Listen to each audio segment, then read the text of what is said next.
What's going on, everybody? Welcome to another edition of Gen Sports Corner, back at you for 12/3/2020. And here's my man. Ryan from Ryan Sportscast. What's going on, y'all? Yeah, so we're going to get into it. So today we're going to be talking about the Eagles and the debacle that we saw on Monday Night Football. And then we're going to get into the Sixers briefly, and then we're going to talk about the big fight coming up this Saturday between Errol the Truth Spence and Danny Swift Garcia, Philly boy, on Saturday night pay-per-view. But first and foremost, let's talk about the Eagles, man. What's your thoughts on that game? I thought the one positive out of this game, I thought the defense actually played pretty well for most of the game. The only thing kind of bothered me is they had Slay. I understand you want to put your top guy on, a guy like what's his name? Can't even think right now. DK Metcalf. Yeah, how could you forget his fucking name? Mm-hmm. And you gotta put someone over the top one. That man is a freak of nature. I understand Darius Slay's top corner. I get all that, but that guy, he's 6'4". He's 229 pounds with 4.3 speed. You gotta put someone over the top, and get rid of him and make you pay with someone else maybe. But I just don't think hitting 1-on-1 with Slay was a great matchup because I just think DK is that good. I think he's going to be a top 5 receiver in the league for a long time. But outside of defense, the offense, same hiccups has been all year. You got to run the ball more. They were even worse. Would they run the ball 6 to 8 times or some crap? They could have done it more, yeah. And how many times do we see Carson get a rollout or something like that? They're not helping him at all. He just looks mentally broken. And it's just the same stuff we've been seeing all year. Overthrows. I mean, I understand, like I said before, he can make better decisions. And, he is missing receivers, people that are open that he's not seeing in the field. But like we always talk about, it's not always his fault.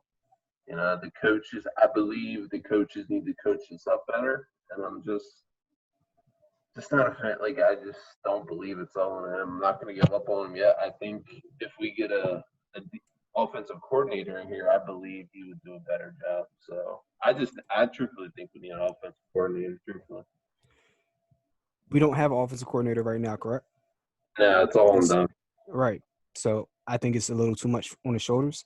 And you're seeing the impact of having a shuffled offensive line because they can't protect anybody. There's a jailbreak every play. You can't have guys getting A-gap pressure up the middle. I don't care who you are. I don't care if you're Russell Wilson or if you're Kyler Murray. You're going to get destroyed. We saw Russell Wilson get beat up over these past 4 weeks. We even saw it in the Eagles game. He took a couple shots. I mean, because that offensive line just isn't what it's supposed to be. All right. Agreed. Yeah, I just don't. I mean, yeah, like you said, Russell Wilson even didn't look that solid. It took him a while to eventually get in a rhythm, and he eventually started to pick apart Darius Slay with DK Metcalf. So, yeah, it's a hell of a bailout plan because when he's getting pressured and he doesn't have an answer, it's a nice feeling to know you can just chuck the ball up and give your guy a chance to go for a 50-50 ball. Yeah, and he's just seeing his speed. What do you think of Jim Schwartz saying that? Oh, you're not. Didn't he say something like? I forget what he said. Something about you're not. He's not Megatron. We don't have to worry about him like that or something. I don't know why he would say that to him before the game. That was a mistake. Yeah, well, I don't know why you would do that. That's just silly. I know, because as you can tell, he was playing really hungry out there, man. He was just a monster. Absolutely. And it's going to be the never-ending discussion of them passing over him for J.J. Arthur-Whiteside. And a lot of teams there's 32 teams that passed over him once at least, and then a handful that passed over him twice. But to me, and looking back, I think people passed over him because of the injury concerns, because he had the neck injury in college. So they were really concerned about whether he was going to hold up in the NFL. With a second-round pick, I don't see why you wouldn't take a flyer on a guy like that. Yeah, I don't either. But And I talk, and these aren't things in hindsight either. You know, everybody can be a Monday morning quarterback after the game and say, "Oh yeah, I would have done this, that, and the third." But at the time, I was yelling at TV, like DK Metcalf, and there was a couple other people that was mad that they passed up to get a JJ Arthur-Whiteside. The same thing with Russell Wilson. I sent a tweet to Shio Kapadia, who used to be on Comcast Sportsnet, and I was talking to him about um, Russell Wilson. This is back the year where we drafted Nick Foles. Now it was RG3 and Andrew Luck. If you remember that year, they got drafted 1 and 2, right? Yeah. Yeah, I And I remember. remember in the pre-draft process, I had never really heard of Nick Foles. He wasn't on my radar, but I think I saw like one video of him, but I really did. He wasn't on my radar. But I saw Russell Wilson with Nebraska and clips of him playing behind, on average, the tallest offensive line in the country. They averaged 6'5", 6'5" across Right. the line, and he put up like 4,000 yards passing and a boatload of touchdowns and was running the ball well. And in my mind, I was asking myself, I'm like, he's doing all these things. Can somebody please explain to me where the separation is between him and Andrew Luck and RG3? Why isn't he in a top 10 pick? Right. And then I looked at it, it's because he was 5'10", 5'11". And I'm like, okay, well, if I'm a scout looking at that, okay, he's short. But if your concern is about him not being able to see over the trees, he has the tallest offensive line on average in college football. So it's obviously not going to be a problem for him. What is the issue? Um, and I sent a tweet to Shio Kapadi. I was like, yo, what do you think about this Russell Wilson dude? Because I was just so intrigued. And then we ended up not getting him because the Seahawks jumped 2 or 3 spots ahead of us.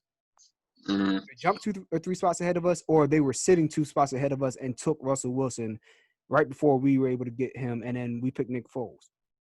Mm-hmm. So it's the scouting just over time. It's like the blatantly obvious choices that anybody with 2 eyes can see, not only people that have played football and have some type of expertise there. It's like the obvious picks. You don't pick those guys, and then you go 3, 4, 5 years without a Pro Bowl player. You know, the only Pro Bowl player we've had in the past, 5, 10 years? It's been Carson Wentz. Mm-hmm. Yeah, it's a concern, man. And what do you? I just saw some reports that Well, I mean, that's still on the team. Excuse me. Yeah, what you saying? there's some reports I just saw that is coming out that Jeff McClain reported that Howie Roseman is going to be keeping his job, which I'm actually quite surprised because I think out of everybody that they should be getting rid of, I believe it's Howie Roseman because he has to be held accountable. And like, I like the way he handles the cap. Don't get me wrong, you know, and there's situations like that. But just like some of these players that you pass up on, just like they're killing us in games and costing us games, you're passing up on. It just has to be a cause for concern because it's either that or you have to give the keys to somebody else making these draft choices. I would do it the same way as the Sixers are doing it right now. Go ahead and make Howie Roseman I don't know, president of football operations, where you're running the books and making sure the numbers are in place and all that stuff, but bringing somebody else as the GM, the same way as you quote unquote still have Elton Brand as GM, but you brought in Morey as the president of basketball operations, where Morey is really the guy that's making the moves, so to speak, right? And you're Right. seeing the difference in the type of players that are being brought in. Not only did they unload the Horford contract, so I mean, this is a good segue to that. Not only did they unload the Horford contract, but they were able to bring in 2 guys that were complementary pieces to Ben Simmons and Joel Embiid, 2 perimeter players. Danny Green, a 3-and-D guy who brings championship pedigree, a good Mm-hmm. streaky at times, but a really a dead-eye three-point shot when he's hot. And then you bring in Seth Curry, who is one of the best three-point shooters of all time. I mean, we talk about his brother all the time, but Seth Curry, I mean, he's on pace to be one of the best three-point shooters percentage-wise of all time. And you put him with Ben Simmons and then JoJo on the low block. People want to double in and crash in on them. You can kick it out to Danny Green or Seth Curry. Those are the type of moves that make sense, right? And he Yeah. cleaned a lot of things up in the span of a couple months. Brought him in, boom. He's like, I'm gonna make changes, and he did. So maybe you bring in a guy. I can't think of any GMs off the top of my head, but you bring in a guy to replace Howie in that role and move Howie over to the side where he's been good at signing free agents and things of that nature and getting good deals and being a shark in terms of um, trade compensation and things of that nature. But in terms of drafting, he's been horrific. Yeah, I agree. And not just him. I mean, just across the board, even with Andy Reid, it's just been horrific the past 20 years. You've had some gems in the second and third round, but you haven't had Pro Bowl impact players, the Earl Thomases, the DK Metcalfs, Mhm. you know, Russell Wilson. Like Wilson was obvious to me, maybe not to everybody else, but DK Metcalf and Earl Thomas, those were Yeah. obvious picks. Mhm. So you know, there has to be some change in some way, shape, or form. And that's why I wanted to segue over to the Sixers because preseason is upon us. There was a big trade with Russell Westbrook, him going from the Rockets over to the Wizards, and John Wall going out to Houston, which um, I'd like to get your thoughts on that. What do you think about that? I think the Rockets won that trade, truthfully. I think they just got the better of the deal and get someone like John Wall and help your team out like that. And you got James Harden over there. So, and I mean, yeah, I like Russell Westbrook, but he just, I don't know. Do you think he's a bit of a head case at times? Absolutely. I Yeah. I, I think that this was, and somebody made a good analogy. It's like breaking a $5 bill just to get 5 ones back. Like I don't really see the difference. Mhm. I think Russell Westbrook is the better player, Oh, but yeah. they both do a lot of the same things to a high level. Like John Wall is a little bit more consistent from three, even though he's not Mhm. like a dead eye shot. But Russell Yeah. Westbrook is slightly more explosive going to the rim, even though they're both good at that. So I don't really know. I don't know who won the trade yet. I think that the trade happened just because the word was that Harden didn't want to play with Russell Westbrook after that first season. So maybe that's just the reason he's going, not because I don't know if they clashed heads or you had two alpha dogs and they just couldn't see eye to eye on who's getting enough shots or what the case was. Um, but I mean, that was my concern over who was going to get the most shots put up because they're both ball dominant guys. So maybe that was what it was. But I don't really see where either team loses Mhm. outside of the Rockets maybe shedding some salary. I don't know. Yeah, I don't know. I mean, it's just like you said with John Wall being more consistent on the outside. I think that's where everyone just like I don't know. Like I said, Russell Westbrook, he's a head case, but you have a point. They're not much of a difference, but I just think John Wall is like you said, a little bit outside, better shooter, but Yeah, we'll see. not much of a difference, I guess. But we'll see what happens. Yeah, but I'm really excited about the Sixers and what they've done. And I don't even know if they're done yet. I don't know if there's going to be a huge move, but there might be another move down the pipeline. We'll see. Good bit. Um, but yeah, I'm excited for what they're doing. But to what I let's move on to what I wanted to do the episode for, Mm-hmm. and this is a big fight happening this Saturday between Errol Spence and Danny Garcia, and this is a big one. Errol Spence was in a really bad car crash. Mm-hmm. I think it was about a year ago, might be a year ago now.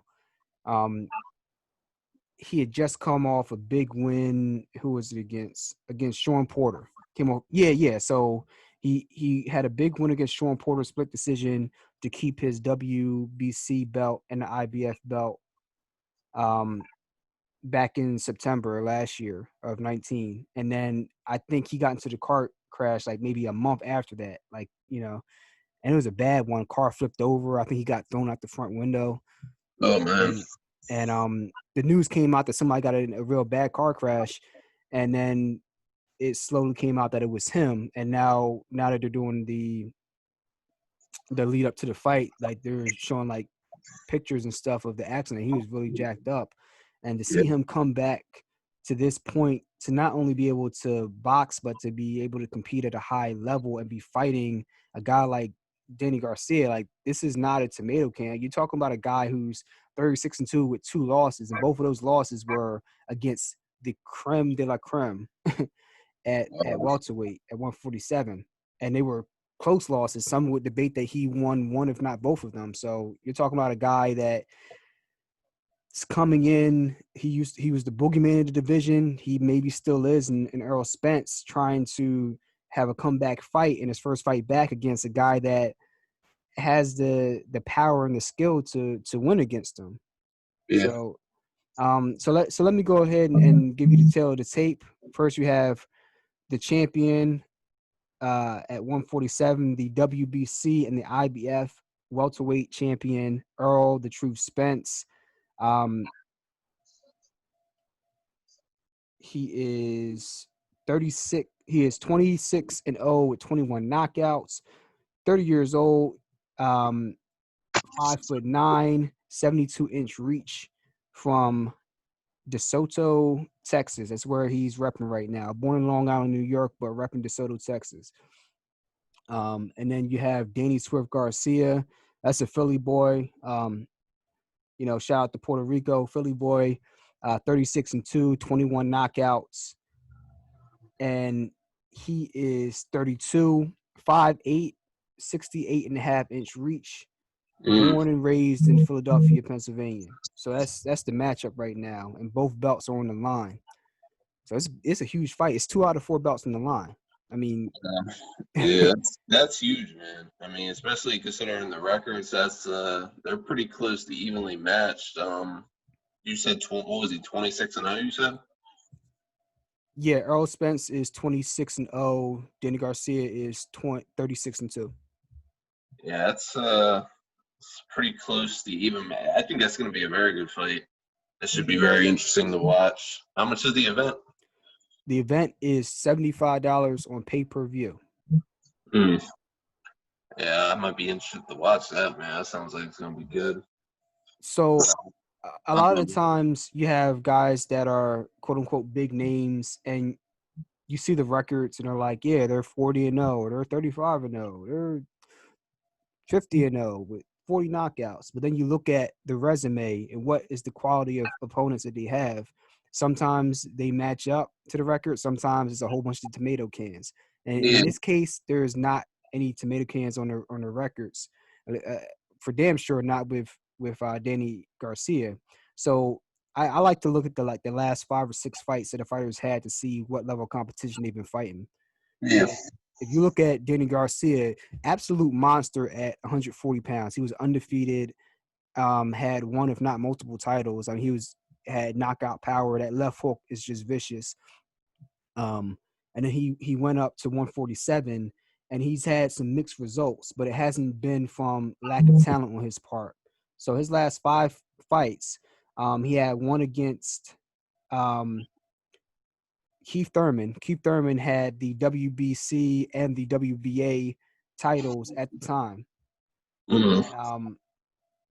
He lost to Keith Thurman in a split decision, and a lot of people thought that Danny might have won that fight.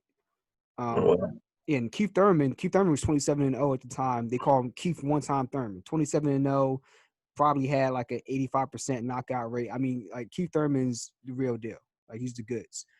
Right. And he pushed him to a split decision, and it's debatable about whether he won. So, like, that's one person who's a high caliber opponent. He had a great showing against. Then he fought Brandon Rios. Brandon Rios, on the downside of his career, he was 34-2-1 at the time, and he beat him by stoppage. I think it was a brutal knockout, if I can recall. And he did exactly what he's supposed to do. So to me, it wasn't a high caliber opponent, but he was solid, and it was an impressive win. And then 6 months later, he fought Sean Porter, who is an absolute dog. If you don't know who Sean Porter is, absolute.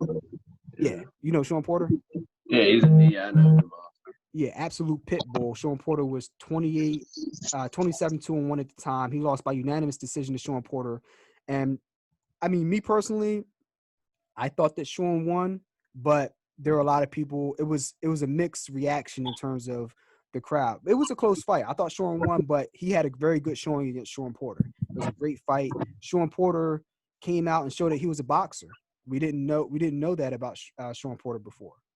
Mm-hmm. Um, so that was a good fight. And those are his only two losses against Keith Thurman and Sean Porter, the top guys in the division, and they were close fights. So like, you're not going to come in here and just steamroll this guy. That's kind of the type of guy that Spence is. Spence is a big welterweight, will walk you down, keep the guard up high, and then come into the body, snatch the body away. That's what he does. He come up top from time to time, but he's gonna snatch that body away. He is a strong dude. And look, that's cool and all, but Danny Garcia, he's a counterpuncher by nature, and that left hook and some of those counter shots are going to be coming back.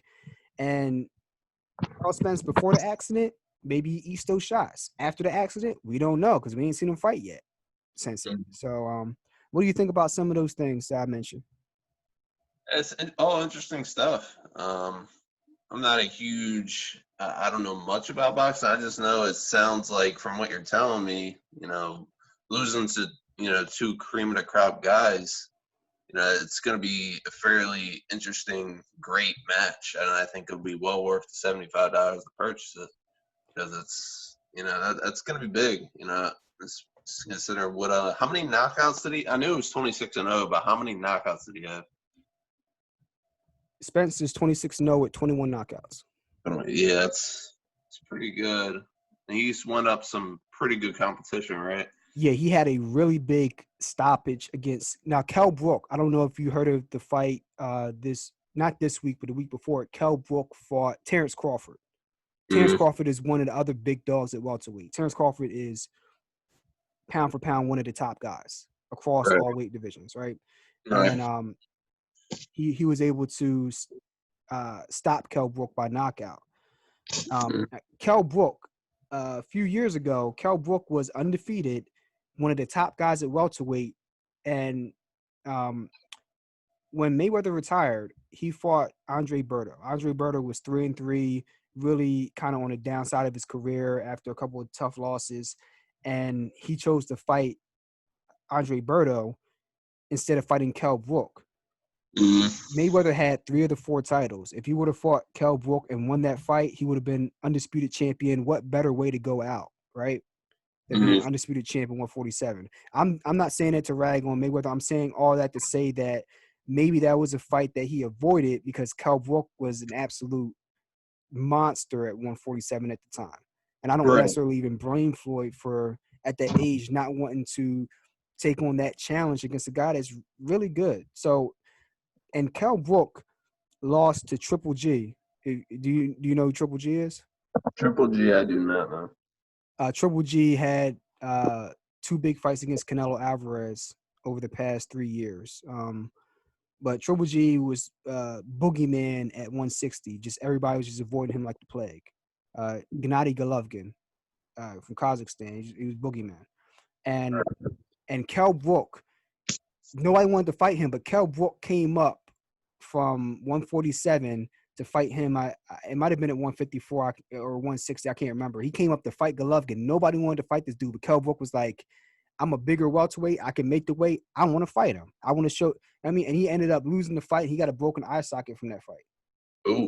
Oh man, that's pretty brutal stuff. But the first 2 rounds of that fight, he was looking good with the jab.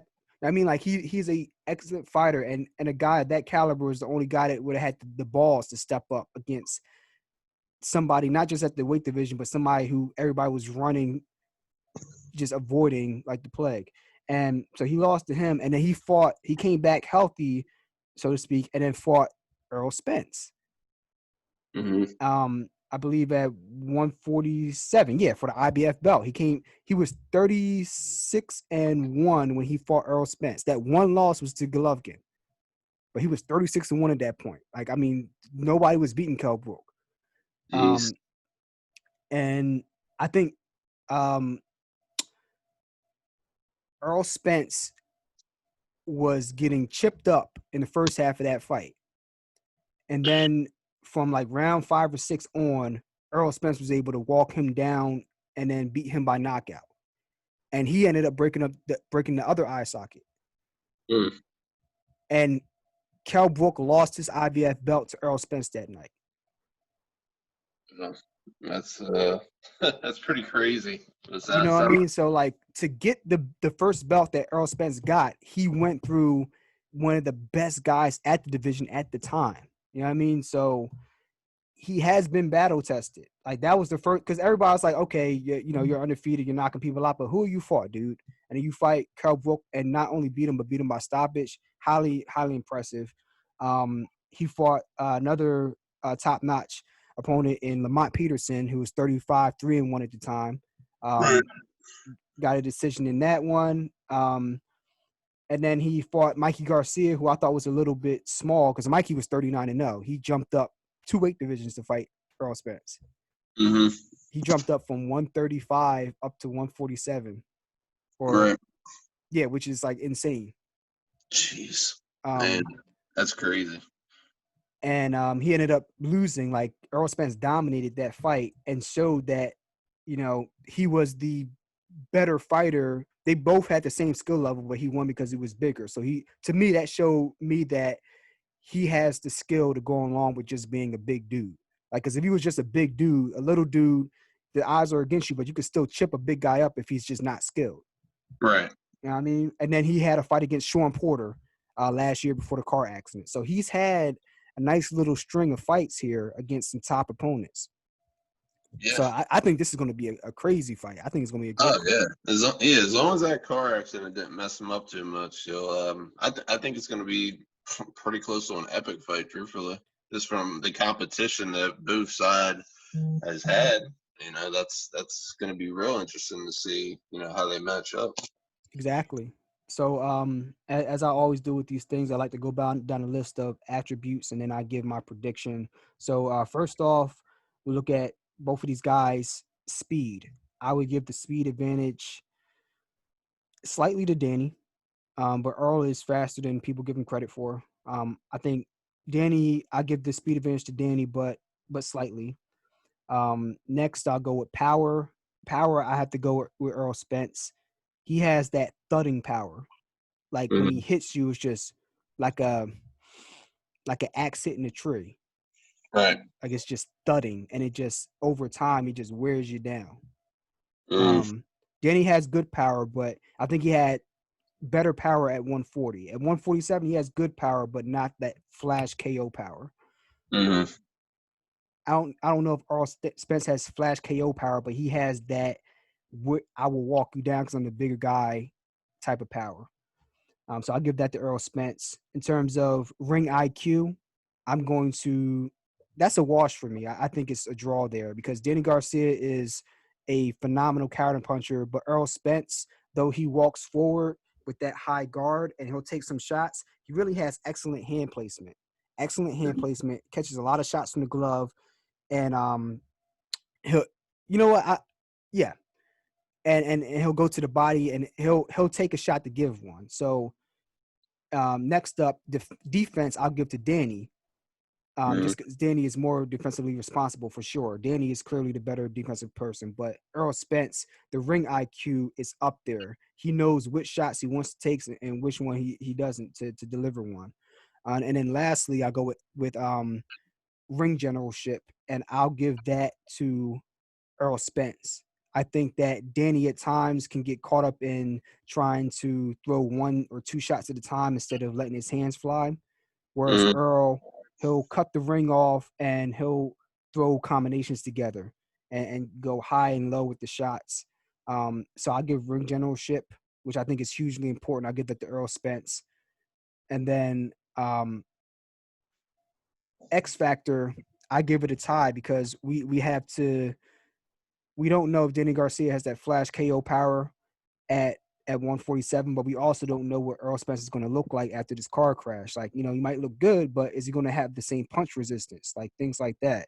So I'll give that a tie. Overall, I believe, and I'm just going with the assumption that Errol Spence is healthy. I believe that Errol Spence wins this fight because he's just a bigger guy, and I think that over the course of 7 or 8 rounds, he's going to wear Danny Garcia down.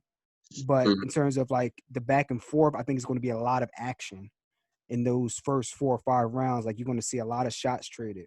but Yeah, I'm gonna go with Errol Spence by I'm gonna go with Errol Spence by decision, and I yeah, may or may not change my mind. I'll give my final decision after the weigh-in because then I'll know what they truly look like, at least to a yeah. certain extent. But right now, I'm going to say Earl Spence by decision, and that's what I'm going to go with right now. Yeah, from what you're telling me, I agree. I mean, but I think if there, just say there, I'm not saying there is, but just say there is a knockout. If there's going to be a knockout, I think Earl Spence is going to be the one to knock him out. I don't think it's going to be Garcia. I think he would more likely be the one to give the knockout. So, but I do think it's going to be from decision because they sound very evenly matched.